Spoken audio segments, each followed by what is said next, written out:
வாழ்க்கையில் இரண்டர கலந்துவிட்ட நட்புக்கு சமூக வலைதளங்கள் புத்துயிர் அளித்துள்ளன. இவற்றின் மூலம் நம் சிறுவயது நண்பர்கள், பள்ளி மற்றும் கல்லூரி தோழர்கள் உலகின் எந்த மூலையில் இருந்தாலும் கண்டுபிடித்து அவர்களுடைய நட்பை புதுப்பித்துக் கொள்ள முடியும்.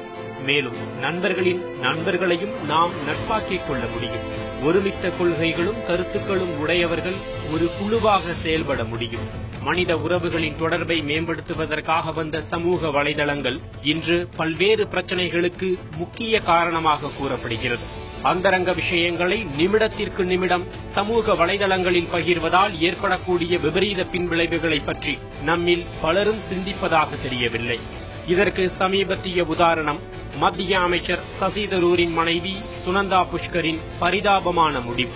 2014ஆம் ஆண்டு மார்ச் மாத கணக்கெடுப்பின்படி சமூக வலைதளங்களில் 184 கோடி பேர் உறுப்பினர்களாக உள்ளதாகவும் உலகில் 4இல் ஒருவர் சமூக வலைதளங்களை பயன்படுத்துவதாகவும் ஆய்வு ஒன்று கூறுகிறது.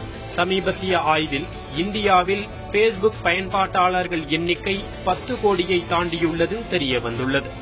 இது ஒருபுறம் என்றால் உலகம் முழுவதும் 3இல் 1 பங்கு விவாகரத்திற்கு சமூக வலைதளமான பேஸ்புக் காரணம் என கூறப்படுகிறது.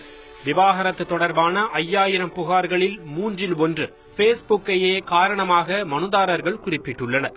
அவற்றில் தங்கள் முன்னாள் காதல், அலுவலக நட்பு ஆகியவை பற்றி தெரிவிப்பதாகவும் இவை வாழ்க்கை துணைக்கு தெரியவரும் போது குடும்பங்களில் பிரச்சனை வெடிப்பதாகவும் கூறப்படுகிறது.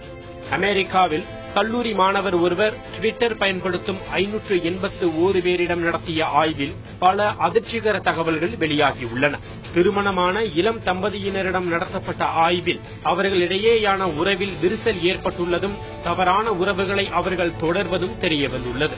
இதையெல்லாம் விட அதிர்ச்சிகரமான ஒன்று இது மேலும் தொடர்ந்து அதிகரித்துக் கொண்டே வருகிறது என்பதுதான்.